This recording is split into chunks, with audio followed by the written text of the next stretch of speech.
We approach March 8th, International Women's Day this year, at a time when the world is changing rapidly and radically. All over the world, in reaction to major changes that have pulled women out of the homes and into the workforce and broken down many traditional forms of patriarchy, a violent backlash against women is surging. From the booming global industry of sexual slavery, to skyrocketing femicide, to barbaric Islamic fundamentalism, and the equally barbaric Christian fascism in this country that has already stolen the right to abortion and is not stopping there. At the same time, we see historically unprecedented eruptions of women's fury against femicide and for abortion rights across Latin America, against rape from England to India, against the enslavement of women in Iran. And you even saw powerful glimpses of this here last summer, fighting for abortion rights.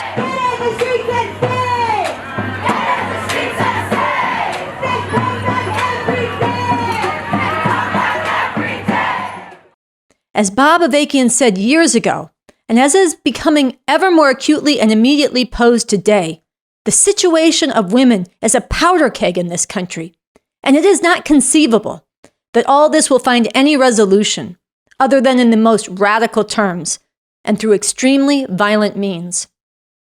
The question yet to be determined is, will it be a radical reactionary or a radical revolutionary resolution?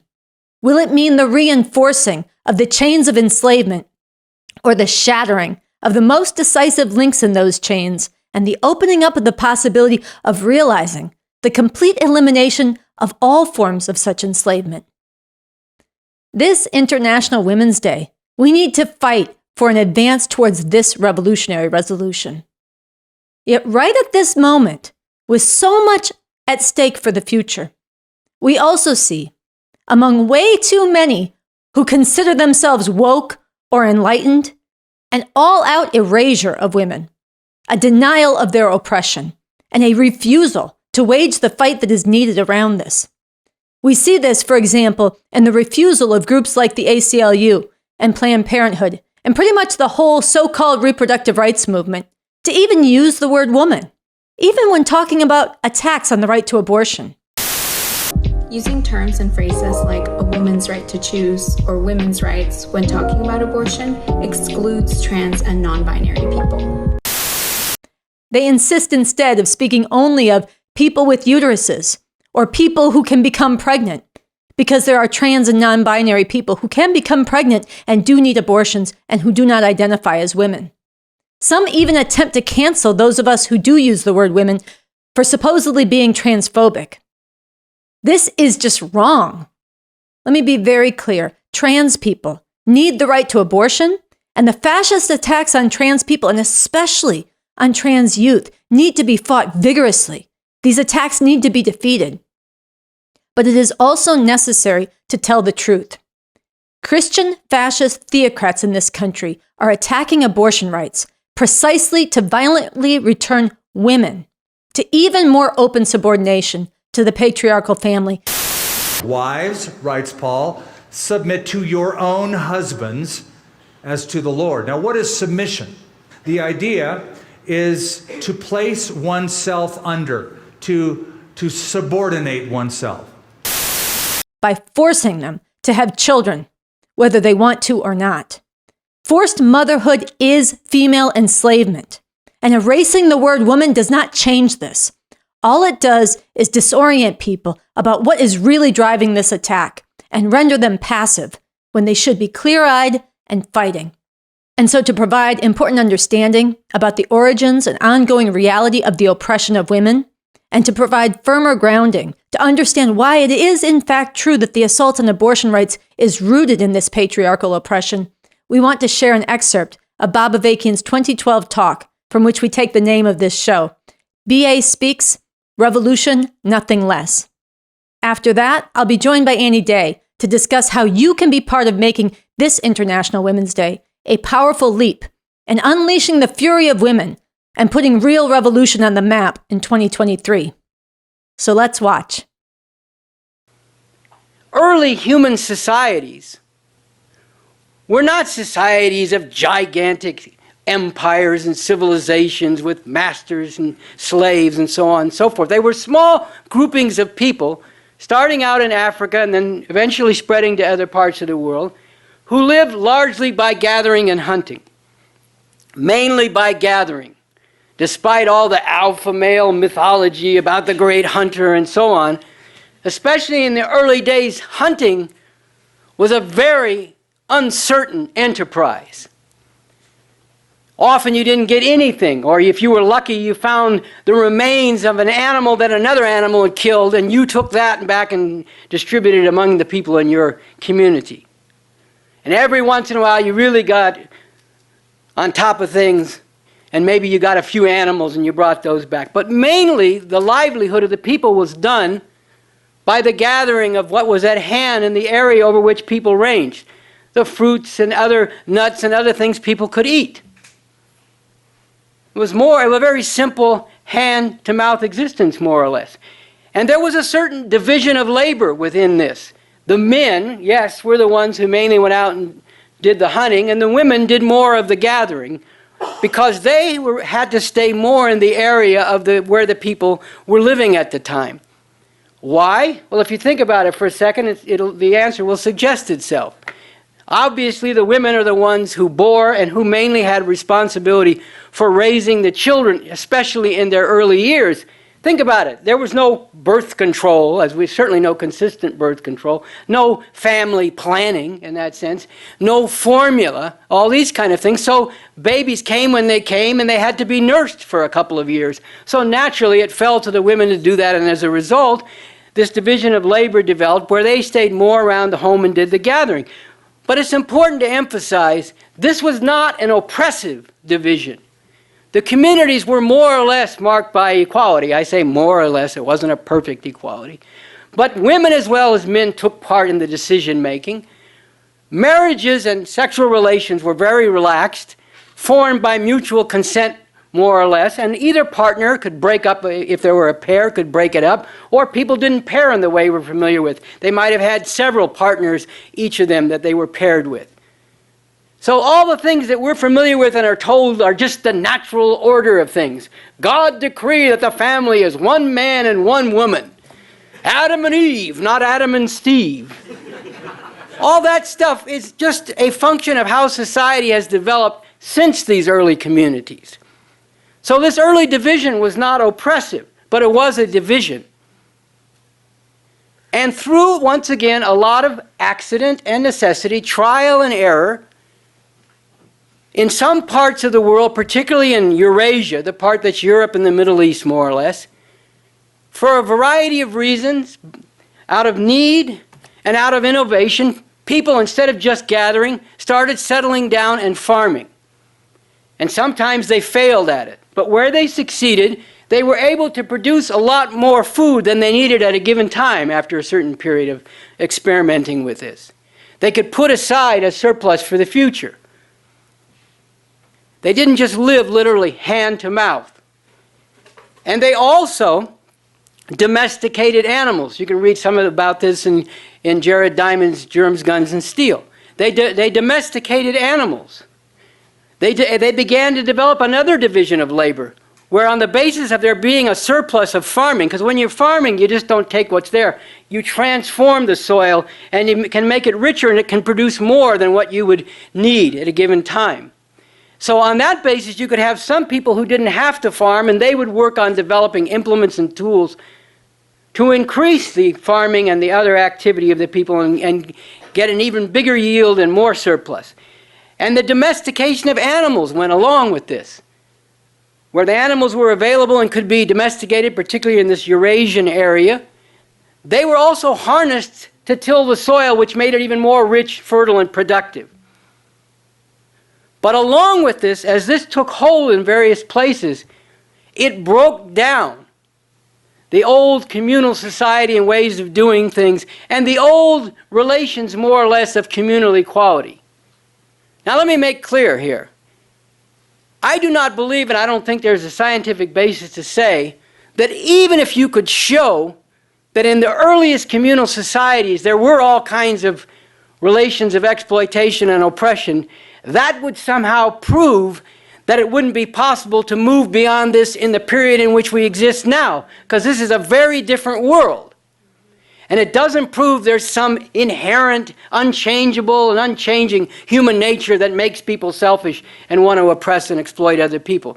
But by and large, these early communities were not marked by the oppression and exploitation and divisions that we're all familiar with, except when they encountered other community groups that were alien to them, and often they didn't know how to resolve things or fit each other in, and so there were conflicts, including violent conflicts between these groups sometimes.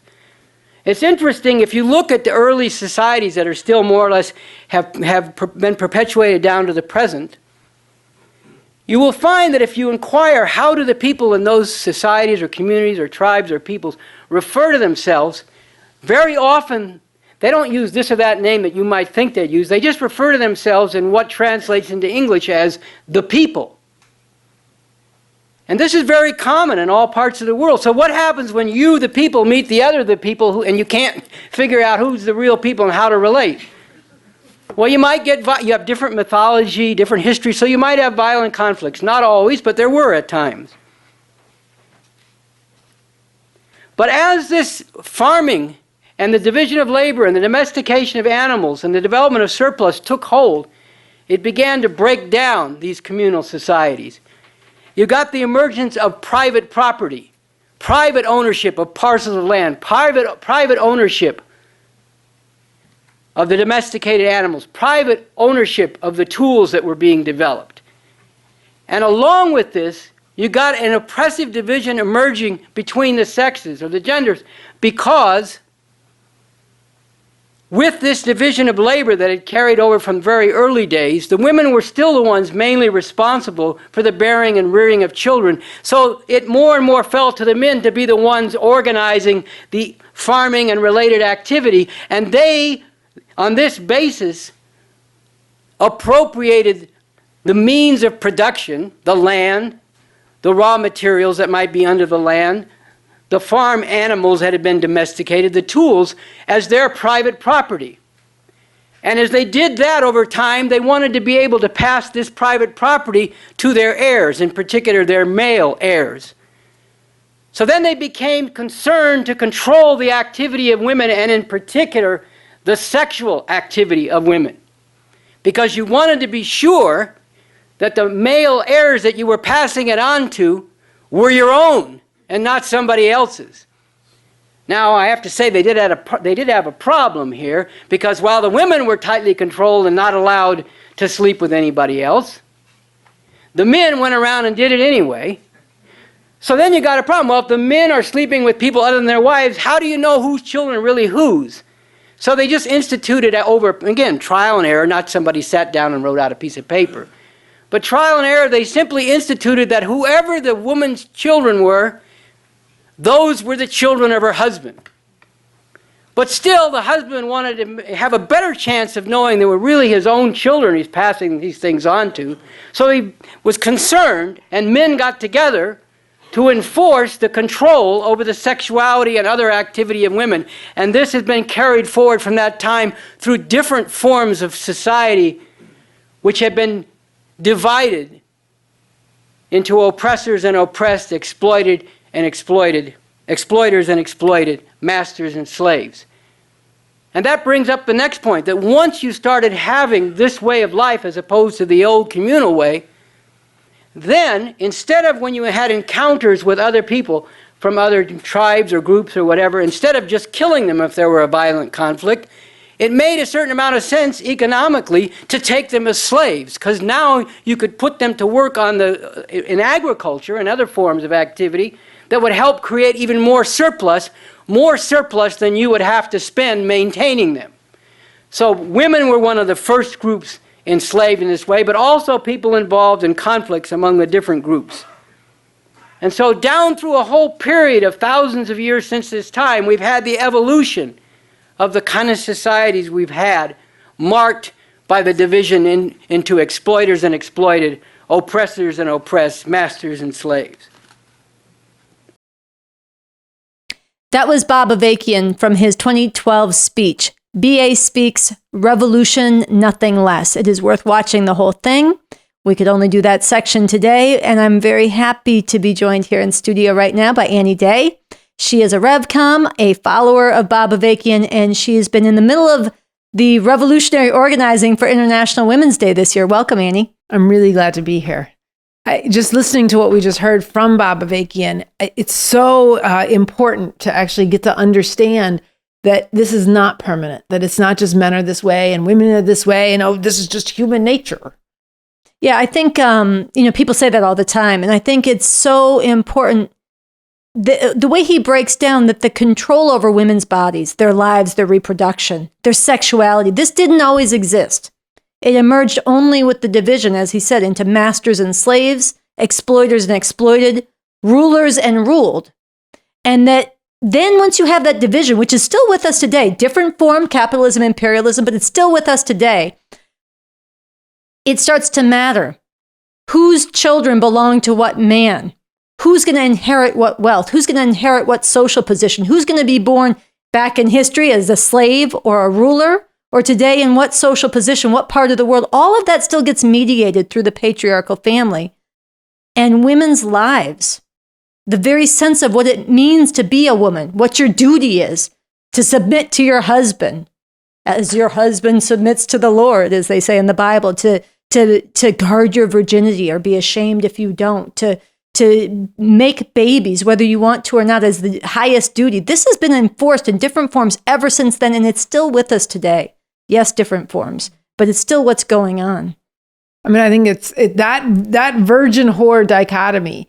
Years ago, you did a speaking tour on From the Burqa to the Thong. Everything can and must change. And we need a total revolution. We need a total revolution, but that is still with us today, and we do need a total revolution. But you think about how distorting this is for young girls that grow up thinking either they should flaunt their sexuality because that's what they're worth, or they should maintain pure till they can save up for that white wedding dress, which will show that show their virginity. And it's the way that men get trained and socialized too, to be dominators, to be oppressors. And again, it's not human nature. This is violently enforced in the culture. I mean, many places around the world in the laws, but definitely in the economic structures and the traditions, all the ways that men are trained to be dominators, controllers, little boys are told not to cry, to man up. All of that is not human nature. It's socially enforced, and it's rooted still and reinforced by these class divisions that remain with us. And yet here we are. And I think this is very important. It's 2023. Not only is this barbaric, not only is it not necessary, but we are in an era now where it is ripe to actually make a revolution, get beyond these class divisions, get beyond the oppression of women that is bound up with them and reinforced by them. And you see eruptions of the fury of women around the world that could be and need to be a very powerful driving force in making that revolution. I mean, yes, and this is exactly where International Women's Day comes in. Capitalism and imperialism is an incredibly dynamic system, and it has pulled billions of people around the world from the countrysides into the cities and shanty towns, and it's shredded all of these traditional ways of living, of traditional ways of being. So you have women, as the backbone force in the sweatshops, in the fields. Here in the US, you have women CEOs, you have women working in tech, all throughout service industries. You have women that have been pulled out of the home and their kind of subordinate position as happy homemaker, which whatever the fuck, was always a nightmare. But at the very time, and yet, so then in response to that, you have this Christian fascist revenge that is then trying to throw women backwards. And it's then part of this larger theocratic program. And yet at the very time, exactly as you said, that this question is posed for resolution in terms of the potential to actually emancipate women as a part of emancipating all humanity, as part of breaking all those chains of oppression. And this is the fault line that International Women's Day is happening in the midst of, is responding to, and has the potential and need to put this revolution on the map in terms of actually now. Because the only way to get beyond the economic structures, the social relations, the whole web of a system that feeds off of and fuels and drives forward this oppression of women is by overthrowing the system of capitalism, imperialism, establishing a radically new emancipating society that does go forward to continue to dig up that oppression, all gender oppression, all oppression based on sexual orientation, and all the other forms of exploitation and oppression that are built into capitalism, imperialism, here and all over the world. So that's what cries out to be done. And that is right now where International Women's Day, I think it'd be helpful and important for you to close out by sharing. What are the plans for International Women's Day this year? How do people get involved? And what do they have to do with ripening the revolution that's so urgently needed and possible? Well, so if you're watching and if you're one of the people who have been inspired by the uprisings of the women and people of Iran against this patriarchal oppression, if you've been inspired by the uprisings in Latin America, if you are furious to your bones about the overturning of the right to abortion and refuse to live in a world where women are forced to bear children against their will, if you hunger for an end to this millennia-old oppression, then you need to be part of marking International Women's Day with a revolutionary celebration. And I can say here in Los Angeles what our plans are. On Saturday, March 11th, we are going to have a march and a rally meeting up in Venice at 2 p.m. and it's going to end with a celebration. And, we're calling for people to come together under the slogans and the spirit and the determination to break the chains, unleash the fury of women as a mighty force for revolution. Patriarchy and capitalism, you can't end one without ending the other, and abortion on demand and without apology.